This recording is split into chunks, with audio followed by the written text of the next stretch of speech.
নামাজে সেজদায় চোখ বন্ধ রাখলে কি হতে পারে, কি ঘটতে পারে, কি পরিণতি হতে পারে?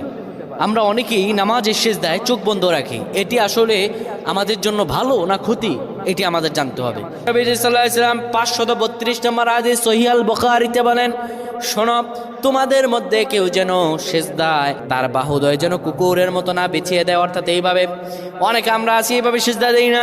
আমরা সেজদায় এই যে বাহুদয় আমরা জমিনের মধ্যে লাগিয়ে দেই, রাসূলুল্লাহ স্পষ্টত নিষেধ করেছেন এইভাবে যেন কেউ সেজদা না দেয়।